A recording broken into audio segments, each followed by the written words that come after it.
नमस्कार, कैसे हैं? मुझे उम्मीद है आप अच्छे होंगे। तो एक और महत्वपूर्ण वीडियो में जो उपन्यास से संबंधित है, स्वागत है आपका। पिछली वीडियो आपने उपन्यास से संबंधित जरूर देखी होगी, तो उसी कड़ी में एक और महत्वपूर्ण वीडियो। तो चलिए शुरू करते हैं आज की क्लास। पहला सवाल कह रहा है कि बूंद और समुद्र उपन्यास में ताई के चरित्र की सबसे बड़ी विशेषता क्या है, जो उपन्यास के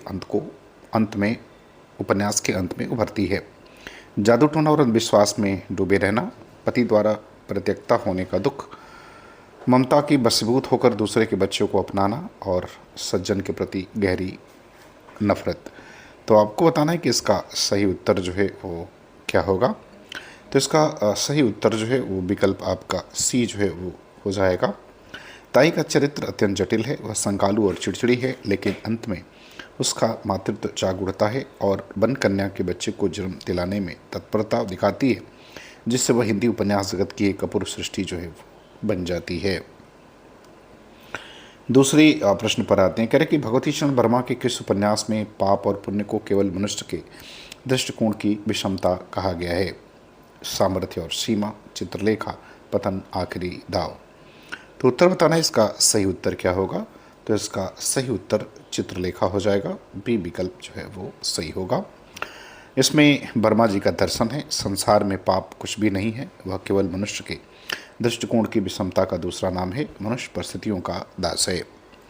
तीसरे सवाल पर आते हैं। कह रहा है कि मानस का हंस उपन्यास में तुलसीदास के मन के द्वंद्व को किन दो प्रवृत्तियों के बीच दिखाया गया है। ज्ञान और वैराग्य, भक्ति और शक्ति, काम और राम, गृहस्थ और संन्यास। तो सही उत्तर क्या होगा ये आपको जो है वो बताना है। तो देखिए, इस उपन्यास में तुलसीदास के व्यक्तित्व के आंतरिक विकास को काम और राम के बीच संघर्ष के रूप में दिखाया गया है। तो सी विकल्प सही है। चौथे प्रश्न पर आते हैं। करें कि अमृतलाल उपन्यास नागर के उपन्यास पीढ़ियाँ का मुख्य जो विषय है वो क्या है। तो जो पीढ़ियाँ उपन्यास है नागर जी का, इसका विषय वस्तु क्या है। 57 का स्वतंत्रता संग्राम, 1905 के स्वदेशी आंदोलन से लेकर 1986 तक का इतिहास, लखनऊ के नवाबों का पतन और दलित समाज का संघर्ष। तो आपको बताना है कि नागर जी के इस उपन्यास पीढ़ियों का मुख्य विषय क्या है। तो इसका जो मुख्य विषय है वो है 1905 के स्वदेशी आंदोलन से लेकर 1986 तक के इतिहास को दिखाना। तो बी विकल्प सही होगा। 5 नंबर सवाल पर आते हैं। करें कि उपेंद्र नाथ के उपन्यास गिरती दीवारें का नायक चेतन क्या बनना चाहता है। एक सफल व्यवसायी, एक क्रांतिकारी नेता, साहित्यकार, संगीतज्ञ और अभिनेता, एक राजनीतिक पत्रकार। तो क्या बनना चाहता है ये आपको बताना है। तो देखिए, चेतन पंजाब के जालंधर का एक निम्न वर्गीय युवक है जो महत्वाकांक्षी है और साहित्यकार, संगीतज्ञ तथा अभिनेता बनना चाहता है। तो सी विकल्प सही हो जाएगा। अगले सवाल पर आते हैं। करें कि सबही नचावत राम गोसाई उपन्यास में जबर सिंह किस प्रवृत्ति का प्रतीक है। बुद्धि, भावना, कर्म या भाग्य। तो किसका प्रतीक है ये आपको बताना है। तो देखिए, इस उपन्यास में कुल 3 प्रमुख पात्र हैं। राधेश्याम बुद्धि, जबर सिंह भाग्य और रामलोचन पांडे भावना का प्रतीक है। तो इसका उत्तर विकल्प टी जो है वो क्या होगा, वो सही हो जाएगा। 7वें सवाल पर आते हैं। करें भीष्म साहनी के उपन्यास तमस का कथानक किस समय और स्थान पर आधारित है। 1942 बलिया जनपद, 1947 मार्च अप्रैल का पंजाब, 1938 संयुक्त प्रांत और 1950 राजस्थान की सीमा। तो आपको बताना है कि किस समय और स्थान पर जो है ये आधारित है। तो देखिए, तमस उपन्यास 1947 के मार्च अप्रैल में पंजाब पूर्व में विभाजन के पूर्व जो है जो पंजाब रहता है उसकी बात हो रही है, में भड़के भयानक सांप्रदायिक दंगे की 5 दिनों की कहानी है। तो बी विकल्प उत्तर सही होगा। 8वें सवाल पर आते हैं। करें कि विष्णु प्रभाकर के किस उपन्यास में स्त्रियों के जीवन की नैतिक रूढ़ियों और बलात्कार जैसी समस्याओं को उठाया गया है। निशिकांत, स्वप्नमयी, कोई तो और अर्ध नारीश्वर। तो किसमें जो है इन समस्याओं को उठाया गया है ये आपको बताना है। तो देखिए, कोई तो उपन्यास में उठाया गया है और इसका प्रकाशन जो है वो 1980 में हुआ था। विष्णु प्रभाकर ने अपने इस उपन्यास में स्त्रियों के प्रति समाज की दकियानुसी सोच और उनके साथ होने वाले यौन शोषण, बलात्कार को केंद्र में रखा है। 9 नंबर सवाल पर आते हैं। करें कि नाचियो बहुत गोपाल की नायिका निर्गुनिया मूलतः किस संस्कार की स्त्री है। जन्मना ब्राह्मणी, जन्मना मेहतारनी, एक राजपूत राजकुमारी और एक नर्तकी। तो मूलतः किस संस्कार की स्त्री है। देखिए, निर्गुनिया जन्म से ब्राह्मणी है, अर्थात विकल्प ये उत्तर जो है इसका सही हो जाएगा। जो सर्व सुख की कामना के लिए मोहना मेहतर के साथ भाग जाती है और बाद में पूरी तरह से है वो मेहतरानी जो है वो बन जाती है। 10 नंबर सवाल पर आते हैं, करें कि भगवती चंद्र वर्मा ने अपने किस उपन्यास को अपनी जीवनी कहा है? चाणक्य, धुपल, युवराज चुंडा, प्रश्न और मरीचिका। तो किसे जो है ये अपनी जो है वो जीवनी मानते हैं? तो वो धुपल को जो है अपनी जीवनी मानते हैं। बी विकल्प जो है वो सही हो जाएगा। वर्मा जी ने इसमें अपने जीवन की घटनाओं के माध्यम से नियतवादी दर्शन की पुष्टि की है। 11 नंबर सवाल पर आते हैं, करेक्ट एकता नमी सारणी उपन्यास का प्रधान पात्र कौन है जो सांस्कृतिक जागरण का पुरोधा है?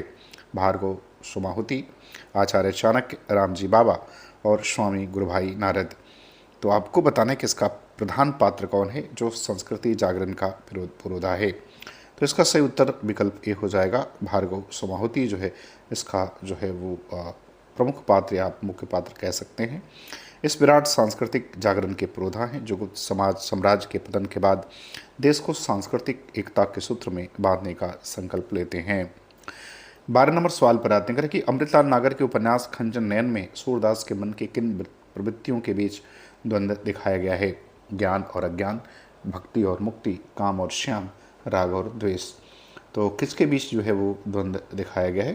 तो देखिए इस उपन्यास में सूरदास के मन में चलने वाले काम और श्याम, कृष्ण भक्ति के द्वंद्व का जो है चित्रण दिखाया गया है, जहाँ वे अंततः काम को पराजित कर श्याम में हो जाते हैं।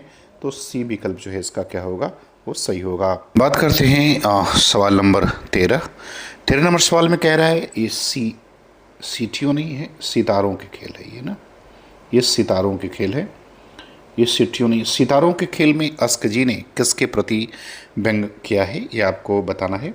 आधुनिक नारी की स्वतंत्रता पर, ब्रिटिश हुकूमत की दमनकारी नीतियों पर, सती अनसुईया के प्राचीन आदर्श की व्यर्थता पर, पूंजीवादी व्यवस्था के शोषण पर।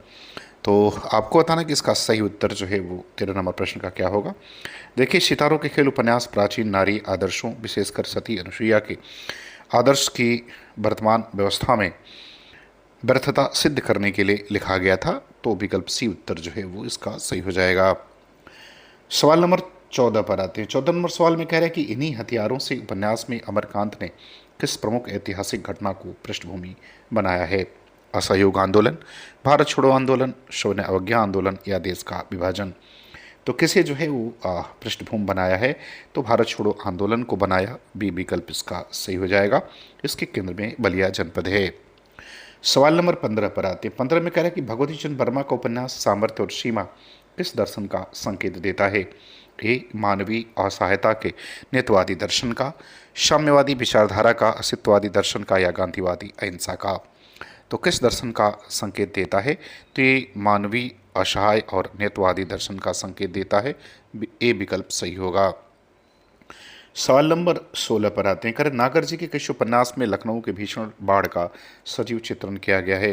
अमृत और विष, बुध और समुद्र, महाकाल, एक सात घूंघट वाला मुखड़ा। तो किसमें जो है लखनऊ की बाढ़ का जो है वो चित्रण जो है वो सजीव चित्रण किया गया है? तो किया गया है अमृत और विष में। विकल्प ए जो है उत्तर सही होगा। इसमें जो है लखनऊ की बाढ़ का वास्तविक और प्रतीक रूप से ऐसा चित्रण है कि समाज के सारे अंतर्विरोध पानी की सतह पर उभर आते हैं। 17 नंबर सवाल पर आते हैं। करें कि उपेंद्रनाथ अस के किस उपन्यास को सुमित्रानंद पंत ने गीति उपन्यास कहा है? गिरती दीवारें, बड़ी बड़ी आंखें, गर्मराग या सितारों के खेल। तो इसका उत्तर जो है आपको क्या करना है वो बताना है। तो देखिए बड़ी बड़ी आंखें, इसका उत्तर जो है वो क्या होगा, वो सही हो जाएगा। और इसका प्रकाशन जो है 1900 कब हुआ था? 1955 में हुआ था। एक प्रतीकात्मक जो है ये उपन्यास है जिसमें सुमित्रानंद पंत ने इसकी शिल्पगत विशेषता के कारण इसे गीत उपन्यास की क्या दी है, वो संज्ञा दी है। इस उपन्यास में सारी घटनाएं देवनगर में जो है वो घटित होती हैं। देवनगर भारत देश का प्रतीक है। देवाजी देवनगर की सारी घटनाओं के संचालक हैं। उनकी व्यवस्था कांग्रेस के स्वप्नशील प्रधानमंत्री पंडित नेहरू की व्यवस्था का प्रतीक है। लेखक का व्यंग स्पष्ट है। वह कहना चाहता है कि चाटुकार, स्वार्थी, भ्रष्ट और अवसरवादी लोगों को लेकर उदार आदर्शवादी व्यवस्था भी देश को आगे नहीं बढ़ा सकते। बात करते हैं सवाल नंबर 18 की। 18 में कह रहा है कि अर्धनारीश्वर उपन्यास के संदर्भ में विष्णु प्रभाकर का क्या निष्कर्ष है। ए, स्त्री को पुरुष के अधीन रहना चाहिए। बी, पुरुष ही स्त्री का असली रक्षक है। सी, स्त्री और पुरुष एक दूसरे के प्रबल आकर्षण से मुक्त होकर ही पूर्ण रूप से मुक्त हो सकते हैं। और डी, समाज को केवल पुरुष के दृष्टिकोण से चलना चाहिए। तो सही उत्तर क्या होगा इसके संदर्भ में आपको अर्धनारीश्वर उपन्यास के संदर्भ में प्रभाकर जी के मत या उसके उनके निष्कर्ष को आपको क्या करना है वो बताना है। तो इसका उत्तर विकल्प सी जो है वो सही हो जाएगा। आधुनिक संदर्भ में स्त्री और पुरुष का एक दूसरे के प्रति जो जैविक आकर्षण है उससे मुक्ति ही वास्तविक स्वतंत्रता की तलाश, ऐसा जो है वो प्रभाकर जी मानते हैं। 19 नंबर सवाल पर आते हैं। कह रहे कि शतरंज के मोहरे में किस ऐतिहासिक पात्र के जीवन के अंतिम क्षणों की का मर्मस्पर्शी चित्रण किया गया है। वाजिद अली शाह, नसरुद्दीन हैदर, गाजीउद्दीन हैदर और शुजाउद्दौला। तो किसके अंतिम क्षणों का मर्मस्पर्शी चित्रण देखने को मिलता है, तो मिलता है अवध के नवाब नसरुद्दीन हैदर। बी विकल्प जो है इसका उत्तर क्या होगा वो सही हो जाएगा। 20 नंबर सवाल पर आते हैं। कहते हैं भगवती चंद्र वर्मा के उपन्यास टेढ़े मेढ़े रास्ते में रामनाथ किसका प्रतीक है। सामंतवादी संस्कारों का, गांधीवादी विचारधारा का, क्रांतिकारी दल का या औद्योगिक प्रगति का।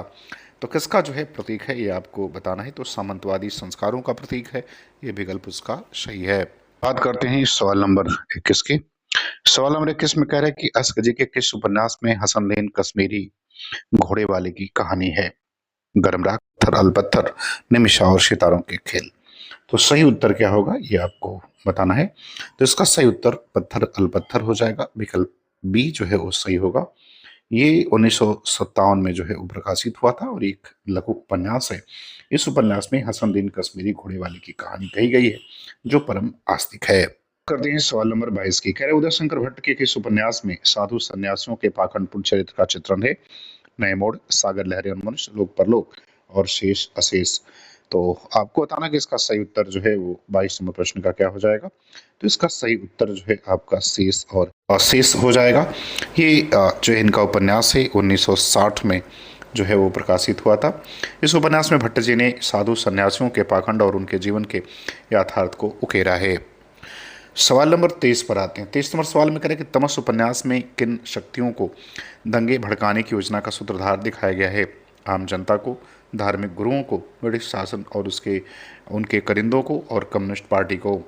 तो आपको बताना इसका सही उत्तर क्या हो जाएगा। तो देखिए इसका सही उत्तर हो जाएगा ब्रिटिश शासन और उनके करिंदों को। तमस में स्पष्ट रूप से कहा गया कि किस प्रकार ब्रिटिश शासन और उसके पिट्ठू दंगे भड़काने की साजिश रचते हैं ताकि सांप्रदायिक उन्माद को पैदा किया जा सके।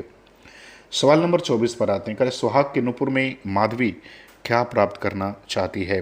अत्यधिक धन और स्वर्ण, स्वर्ण को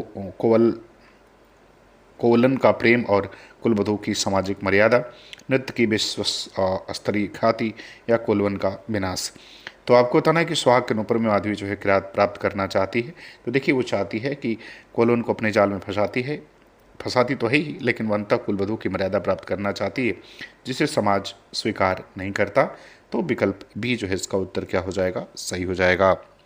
बात 25 नंबर सवाल की करें कि भीष्म साहनी के किस उपन्यास में दिल्ली की झुग्गी बस्ती में रहने वाली एक भावुक लड़की की कहानी कही गई है। कड़िया, झरोखे, बसंती और कुंतो। तो इसका सही उत्तर क्या होगा। तो इसका सही उत्तर बसंती हो जाएगा। सी विकल्प सही होगा और इसका प्रकाशन 1980 में हुआ था। सवाल नंबर 26 पर आते हैं। करें कि नागर जी के किस उपन्यास को ऐतिहासिक उपन्यास की श्रेणी में नहीं रखा जा सकता। करवट, बिखरे तिनके, सुहाग के नूपुर और शतरंज के मोहरे। तो किसे जो है वो सामाजिक ऐतिहासिक उपन्यास की श्रेणी में नहीं रखा जा सकता। तो देखिए तिनके को जो है वो बिखरे तिनके कह सकते हैं। तो बिखरे तिनके को जो है वो नहीं रखा जा सकता। सामाजिक यथार्थ का उपन्यास है जिसमें भ्रष्टाचार और राजनीतिक जो है वित्रुपदाओं का चित्रण किया गया है, जबकि अन्य तीनों ऐतिहासिक पृष्ठभूमि पर आधारित उपन्यास हैं। 27 नंबर सवाल पर आते हैं कि भगवती चंद्र वर्मा का उपन्यास रेखा किस पर आधारित है। विधवा विवाह की समस्या, ऐतिहासिक रोमांस, मनोवैज्ञानिक की जटिलताओं और स्त्री पुरुष संबंधों और किसान आंदोलन। तो आपको बताना है कि इनका उपन्यास रेखा जिसका प्रकाशन 1964 में हुआ था किस पर आधारित है। तो इसका उत्तर विकल्प सी हो जाएगा। मनोवैज्ञानिक जटिलताओं और स्त्री पुरुष के संबंधों पर जो है यह आधारित है। रेखा में एक प्रौढ़ दर्शन के प्रोफेसर और युवा शिष्या रेखा के विषम प्रेम संबंधों से उत्पन्न मनोवैज्ञानिक उलझनों का जो है वो चित्रण किया गया है। 28 नंबर सवाल पर आते हैं कि गिरती दीवारें उपन्यास का क्षेत्र कौन सा है। इलाहाबाद, शिमला और जालंधर, बम्बई और बनारस। तो कौन सा क्षेत्र है जो है इसका आपको बताना है गिरती दीवारों का। गिरती दीवारें का। तो देखिए इस उपन्यास की कथा जालंधर से शुरू होती है और शिमला के पहाड़ों और गली तक विस्तृत होती है। तो बी विकल्प इसका उत्तर क्या होगा, सही हो जाएगा, जहाँ चेतन जो है नामक नायक इसका संघर्ष करता है।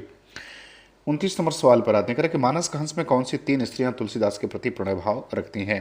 रत्नावली, मोहिनी, चंपो। चंपो सबाइन राजकुमारी, राजकुमारी रत्नावली, चंपो, रत्नावली राजकुमारी और मोहिनी। तो कौन 3 स्त्रियां जो है इनके प्रति प्रणय का भाव रखती हैं? तो इसका उत्तर विकल्प डी हो जाएगा, रत्नावली, राजकुमारी और मोहिनी। ये तीनों जो है इनके प्रति अनुराग का भाव रखती हैं, जो उनके गृहस्थ और वैराग के द्वंद्व को बढ़ाता है। सवाल नंबर 30 पर आते हैं, करें कि अग्निगर्भा उपन्यास की नायिका सीता समाज में अपनी पहचान किस रूप में बनाती है? एक करें कि प्रसिद्ध अभिनेत्री के रूप में, एक प्रखर समाज सेविका के रूप में, एक राजनीतिक नेत्री के रूप में और एक सफल व्यवसायी के रूप में। तो किस रूप में जो है अपनी पहचान बनाती है? तो एक प्रखर जो है उस समाज सेविका के रूप में, अर्थात बी विकल्प इसका उत्तर क्या होगा, वो सही हो जाएगा। तो मुझे उम्मीद है कि वीडियो आपको पसंद आएगी, अच्छा लगे तो आप हमारे चैनल को सब्सक्राइब जरूर करें। पूरा वीडियो देखने के लिए आपका बहुत बहुत धन्यवाद।